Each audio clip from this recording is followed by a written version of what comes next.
Good afternoon, fellow educators. My name is David Reyes, one of the computer teachers from Xavier School, and today I have the opportunity to share with you some basic tips to let our students create a better visual output. First, I will be sharing with you some basic mobile photography tips which you and your students can use to create quality and stunning outputs. Next, I will also be demonstrating with you one of the free tools for photo editing, which is Snapseed. And lastly, we'll cover another great tool, Canva, which is also great for photo editing and creating and designing your content. So without further ado, let's begin. Hi, fellow educators. Welcome to the first part of my session. And for this part, I will be sharing with you some basic tips on mobile photography that will help improve our students create better visual output. And all of these tips are applicable with the use of smartphones and tablets. So let's begin. When we talk about photography, there are a lot of things that we can consider. But for the sake of this discussion, I will be grouping them into three: space, perspective, and colors. I will go through all this quickly in my presentation, starting with the use of grid lines. So one of the best ways and easiest ways to improve mobile photo or taking mobile photo is with the use of grid lines. So what is grid line? So this is a line that superimposes in the screen of our smartphones that will give us the rule of thirds. So all photographers are aware of what the rule of third is. So this is a grid line or a rule where we divide the photo into 9 equal segments. In this case, it's a round shape. You cannot see the equal spaces, but if you're using a square photo or image, it will show up. So the most important thing is that putting the subject in any of the 4 points in your grid lines. Excuse me. For this example, the subject is a tree, and we all notice that the tree is located at the lower right point of your grid line. All right. Next, using or focusing on one subject. When you take a photo, we always make sure that we at least have one subject in our shot. And that subject must not fill the entire frame. And also, we try to use negative spaces for that so that our subject would stand out. Talking about negative spaces, we also embrace them. So negative spaces are the areas between and around the subjects of the image. It should let our subject stand out. So where do we usually find these negative spaces? It's usually located or can be found in the large expanse of an open sky, body of water, or even an empty field, or a large wall, just like the one in the example here. So you can use this and make sure that the subjects would stand out. Next, excuse me. Next is finding different perspective. So when you take a photo, we also do consider about perspective. Okay, taking photos from a unique, unexpected angle will help create a memorable photo, just like the one in the example here. It tends to create an illusion of depth or height with the subjects. It also makes the image stand out, since most of the mobile photos are taken either straight on or from a bird's eye view. So that's what we're talking about, angle. All right, next one. We play with reflections. There's something idyllic about this, about seeing the sky being reflected in a body of water, and that is because of reflection. Because our eyes are drawn to it, that's why we try to take the opportunity when it presents itself, go ahead and take the shot. So there's a lot of places that you can actually look for reflections, just like puddles, large bodies of water, mirrors, sunglasses, drinking glasses even, and metallic surfaces are just few of these objects or things that can have reflections. All right, we have another set. The sixth one is the repetitive patterns. So repetitive patterns are pleasing to the eye. And then when you see about it, patterns can make a strong visual impact in our photo. So these patterns and photographing something like a beautiful tiled floor can be enough to create a striking image. Other times, it's more fun to keep an eye if they are appearing naturally or unintentionally. Next one, playing with colors. Color blocking can help to highlight the elements of a photo that you want to stand out, like a plant or something else with a bold hue. It achieves a similar goal as negative space, in that it it can help a single subject stand out.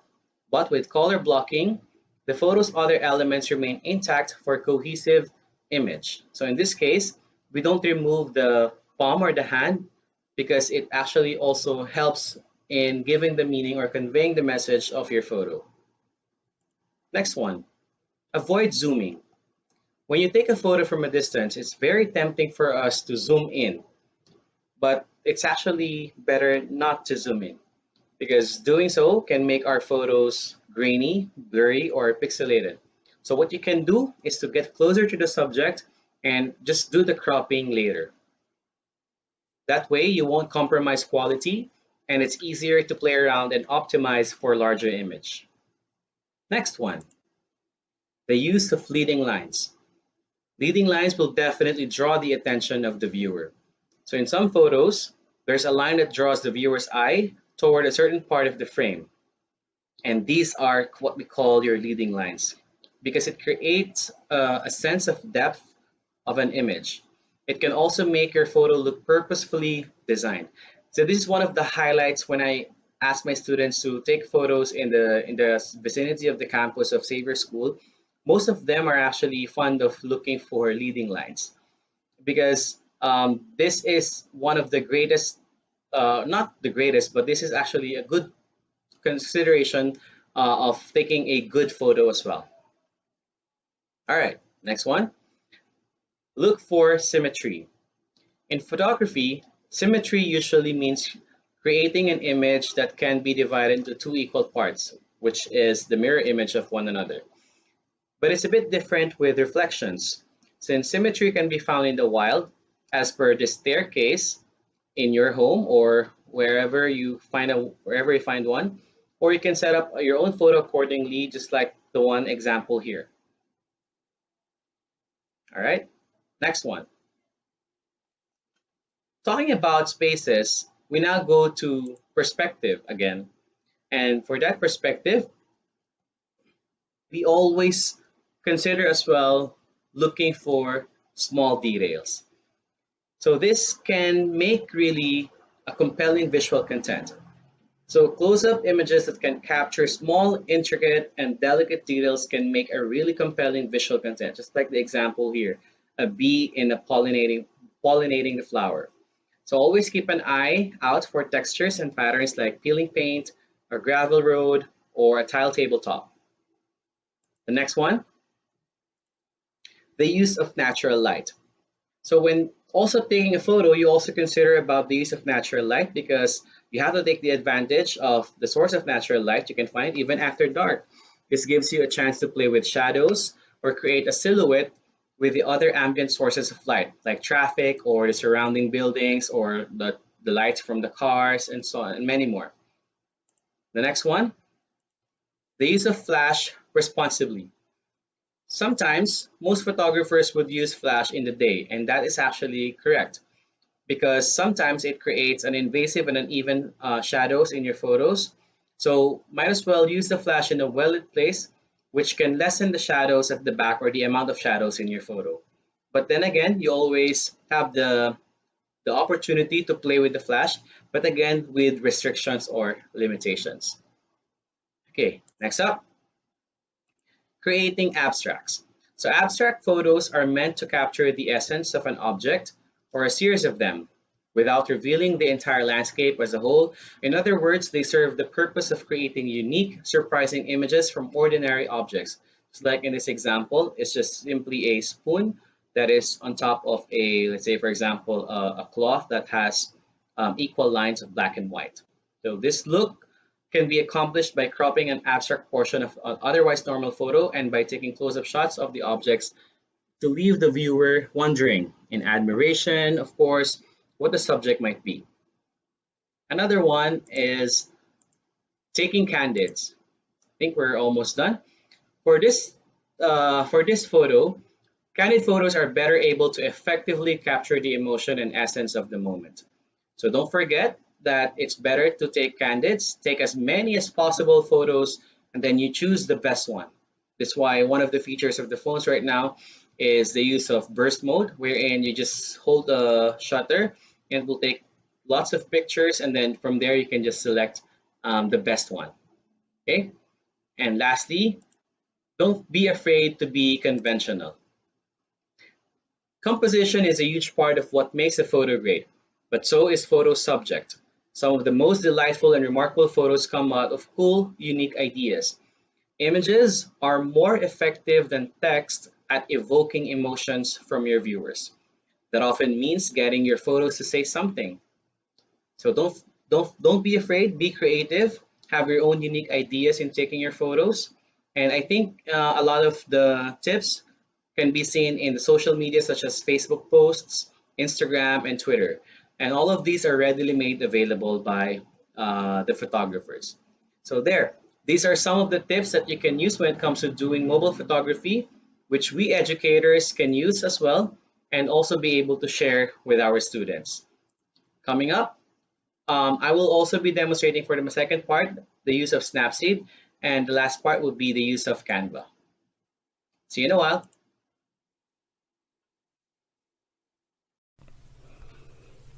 Hi, cheers. Once again, I'm back, and at this juncture, I will be demonstrating with you how to use one of the free tools for video and photo editing. So this is Snapseed. So what is Snapseed?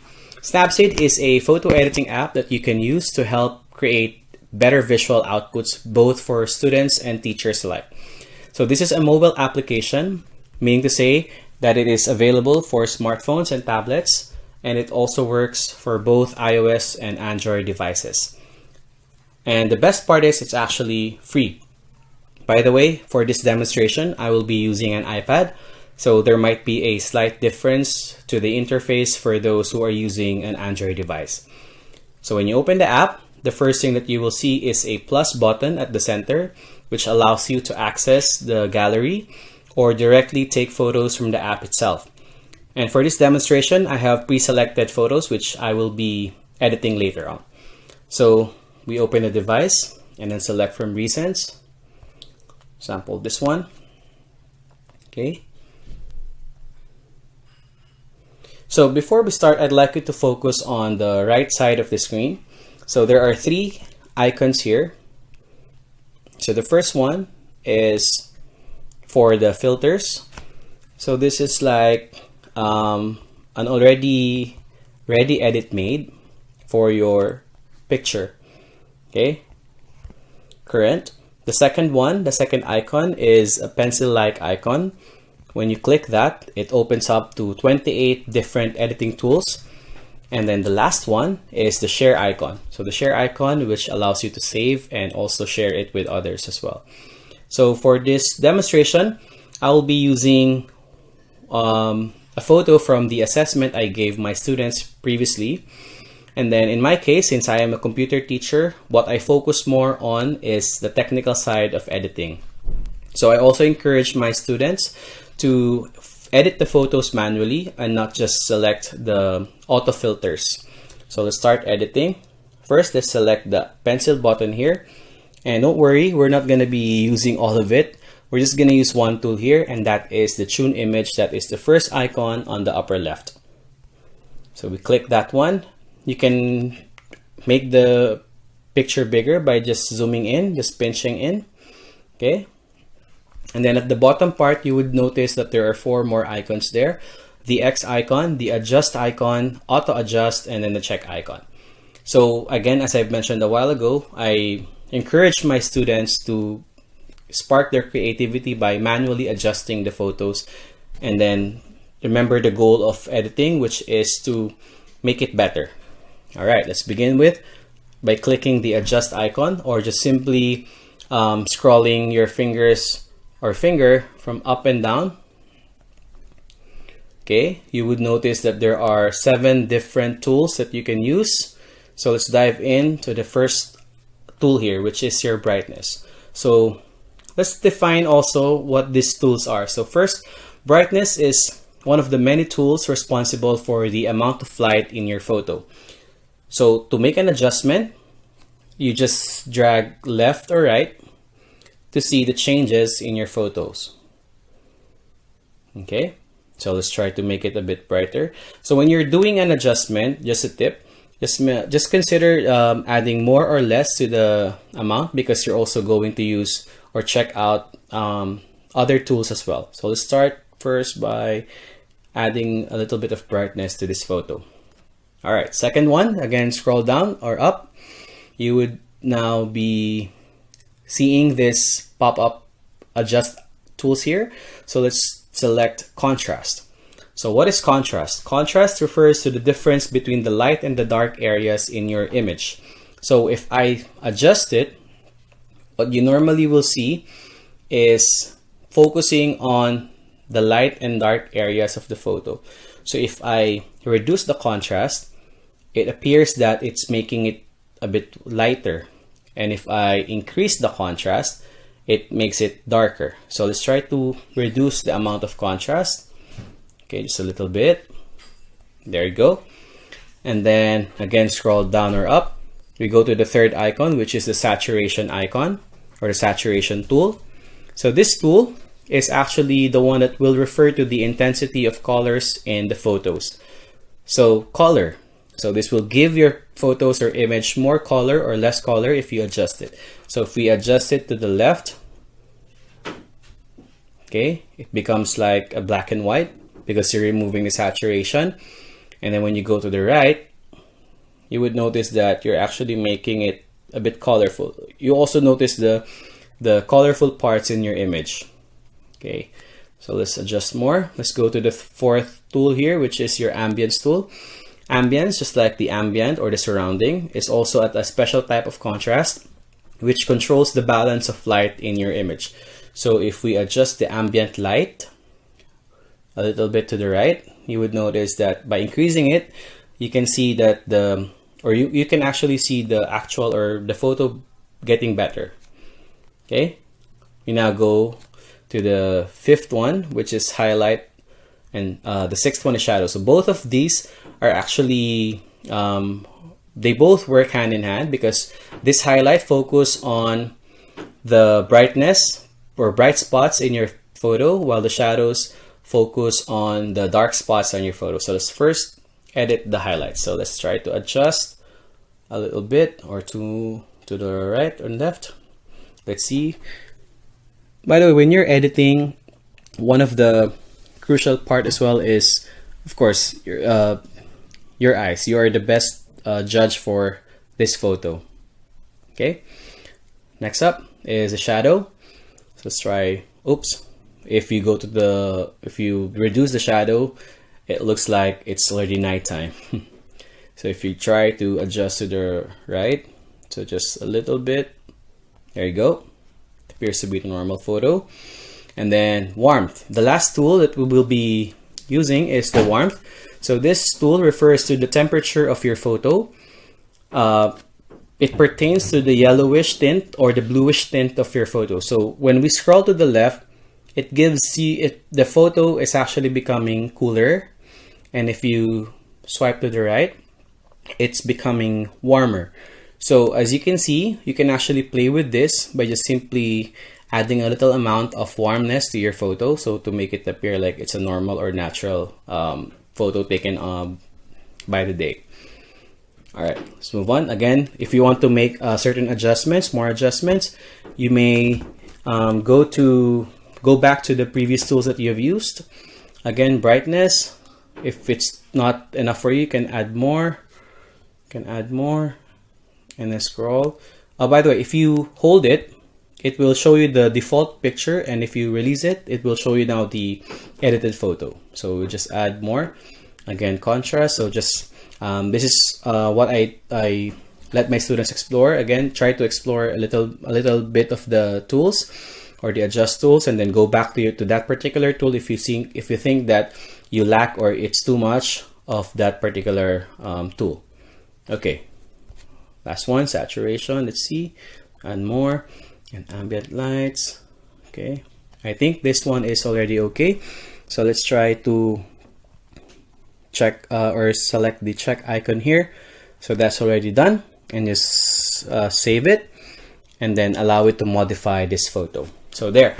So again, don't forget, fellow educators, that one of the important things that you need to consider when you do photo editing is that the goal, the end in mind for editing is that to make the image better. Okay. And then also, when you share or when you share this to your students, you also let your students express their creativity by exploring the app itself. So that's what I also encourage my students to do, to explore what other tools or options that they can actually use for photo editing. So that's it.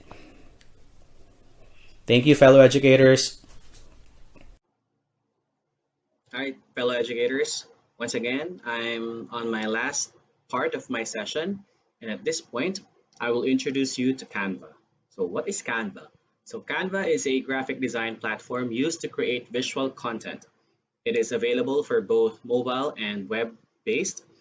Please note that there will be a slight difference in the interface using the Canva depending on the device that you're using. So for my demonstration, I will be using a web-based version.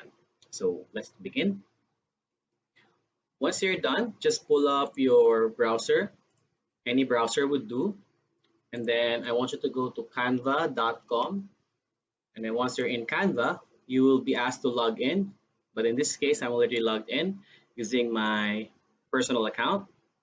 And as you log into your account, you would notice that the homepage is already showing you everything that you need. Just simply type on the search bar what you want to create, and it will show you a lot of templates, a lot of examples, a lot of outputs that you can use for you to create your own design.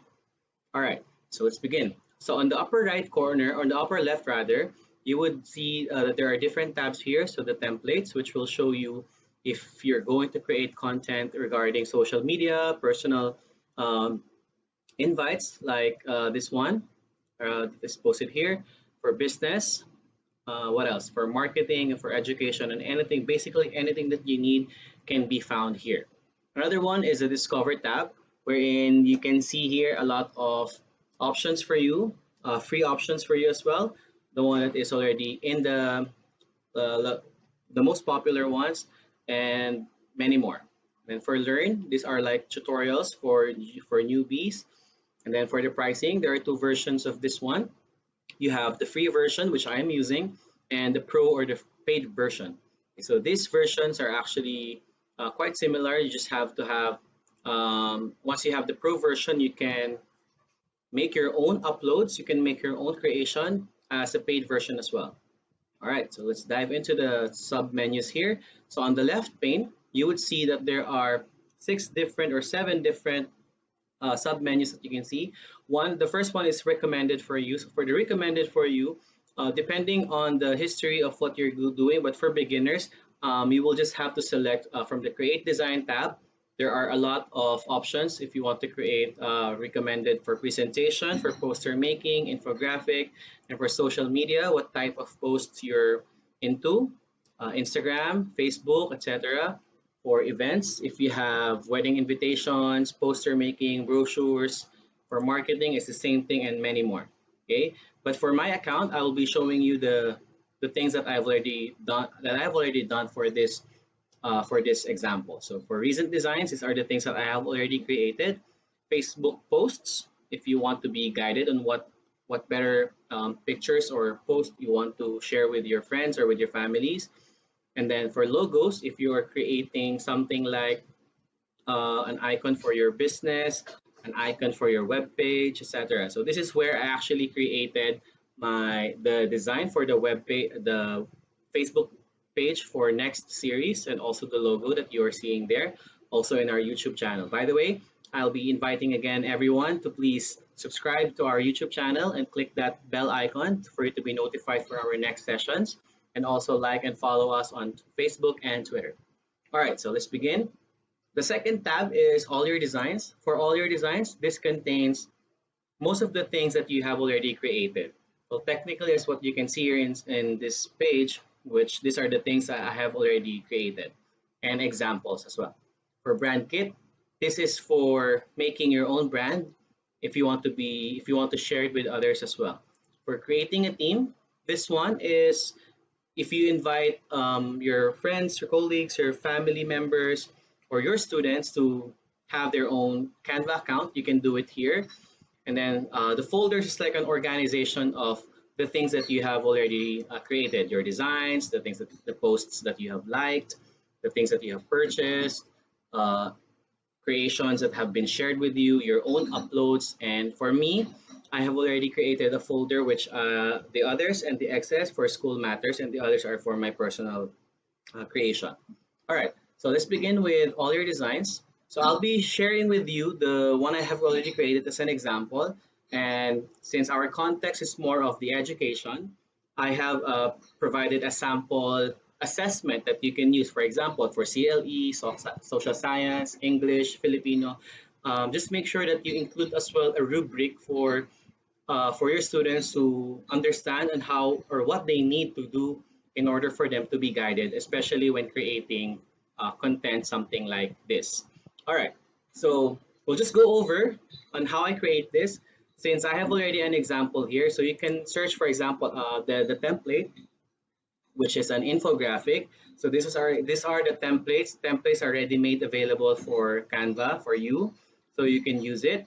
You can explore and edit it. Again, these are templates, so please, we are not going to assume or we are not going to own it. We're just gonna use it. We use the template, the design that they have provided for us. Okay. Again, creativity is the number one goal of this application here. All right, second one. So the first tab here is templates. The second is the upload. So for the upload, this is where you can find most of the things that, of course, came from you. Just like an example here from our photography class or photography session earlier. This is the two photos. I only took two photos because I don't have any much examples for my nephew, but I just used this for this demonstration purpose. Okay, so I uploaded it, and then you can also upload videos here.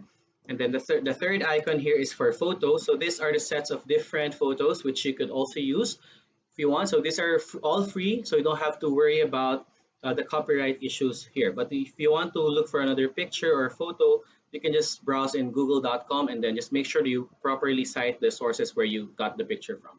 All right, the fourth one is the element. So element contains your stickers, your grids, the shapes, everything that you want to add in your um, creation so that it would look more professional or more like creative on, so it will bring out your creative side. All right, so this also includes the Jiffy here. There's our new added elements here, stickers. All right, the next one is the text. So how do you add a text here? There are also pre-selected or ready-made templates for the text. All you have to do is to just click one, and then you can just edit the content for that one.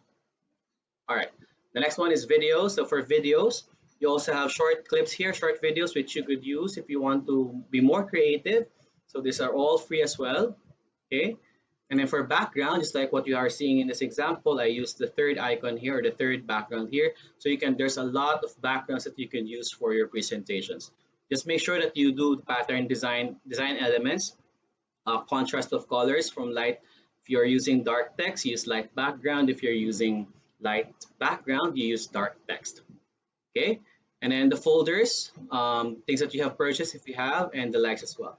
All right, so let's try to go over here. So this is the first one. So for example, I asked my students to create an output, which is an infographic about how to stop the spread of COVID-19. So as simple as that, your students can actually create different or multiple design. As long as you don't hinder their creativity, as long as there are rubrics that they will guide them, you will guide them rather, and then there are also sets of criteria that you have to put into place. All right, so in this one, page one, so you can add many pages or many examples. If you're not satisfied with the first one, go ahead with the second one. And as you can see, these are all the same. I just differ the design element. I just made it plain. You can add colors into it. You can play with the elements here. You can play with the text. You can play with the uploads. And I just want to share with you one of the tips. I know most of you are wondering, what if I want to use my own picture and I want to remove the background? There's no problem. I will be sharing with you one of the tips you can do if you want to. For example, let's use this picture and I want to put it here without the background. Okay, so what you can do is just simply open up another tab and visit remove.bg. And then for this one, all you have to do is to upload an image or upload the image that you want to remove the background from. For example, this image here is the one I want, and then I will just simply select it without doing anything, just upload it. The system or this website will already help you or will already provide you the image that has a final output, which the picture for yourself, your friends, without the background. Let's just wait. While waiting, let's go back to this one, and then as you can see, this is the fourth one, the fourth example. If you want to change this one, you can delete. Then I want to insert the one I have uploaded here, and then just resize, and there you go. All right, let's see if it's done. I think it's loading, still loading. Let's try to refresh the site. Upload an image again, and then use this one. See, I hope it will push through there. It's uploading, and then you don't have to do anything else. All you have to do is to simply click the image, and then it will automatically be downloaded. You open it, there you go. So the image is already free from background. So what I need to do now is to just upload it, and then hit there. All right, there's my nephew without the background. Okay, so let's try to do this again. Let's remove this image here. Then I want to insert my nephew here. Let's just wait, it's still loading there. Let's click, and then as you can see, let's zoom it in, 75%. All right, let's try to resize that. Just drag, oops, okay, let's move it here. And there you go. So you can add more, you can explore more, and that's one of the things that you can, one of the many ways that you can do to remove the backgrounds. Others are doing the Photoshop, so we're not going to be using that. I just demonstrated, or just shared with you one of the tips, the easiest way to remove background for. It also works with animals or whatever subject you're working on. Let's try to use another one. Let's close this one, and then let's upload another image. Let's say these puppies here. All right. Say I want to add that puppy just to create an example. So that's the original, and this is the final. Just click it, and then I'll also be uploading it here. And there you go. So you can see here, you would notice that the three puppies are already here. Then let's try to remove that or decrease that. And there. So this is an example of what I want to show you. So I've already placed it there. So just click again if you want. And there, you can create many copies or multiple copies of that. So it would appear like it's photoshopped, but it's only done in Canva. And now, how to download, how to get the final output that you have created.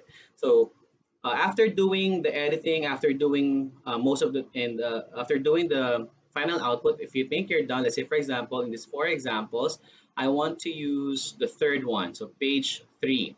So how do I get this? There are different ways on how you can share this output here. So if you go to the upper right, you would notice the download button here. So it looks like an arrow going down. You just click that, and then the file type you select PDF because it's a multi-page document. Remember, I'm working on 4 or 5 pages document, but I only want the 3rd page. So I will just be selecting an image. So we always select the portable network graphic, which is PNG, and then select the page that you want. I said page 3, and then we click done, and then we just click download. And then let's just wait for it. So once you're done, you can open the file, and it's already in the image file. Okay? Or if you want to download the whole thing, you can download the PDF, and it will download from page 1 up to page 5. and it's in PDF format, so portable document format. Okay, let's try to open that one. There you go. Here you go. So this is an example, a collection of the 5 examples of what I did. So again, please make sure that when you give your students the instructions regarding the creation of their own content, their creativity, just make sure that guideline criteria are actually set in place. I hope it's clear. I hope everyone gets it.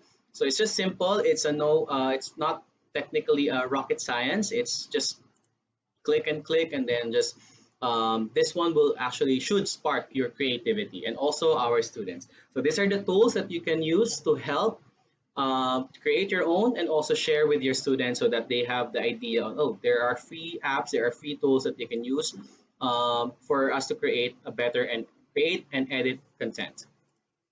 Okay, so there you go. And don't forget, the most important part of this session is the creativity of our students. Remember that if we are asking them to create an authentic assessment, this is the best way to let them do it. All right, thank you for listening, cheers. There you have it, teachers. My time for sharing has ended. I hope you have taken something from this session. These are just the basics, and if you explore, you will realize that there are many tools that you can use to help you bring out the creativity of our students.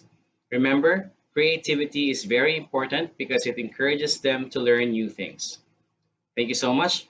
Once again, this is David John Reyes signing off. Don't forget to show us some love by subscribing to our YouTube channel and following us on Facebook and Twitter. Have a great weekend, everyone.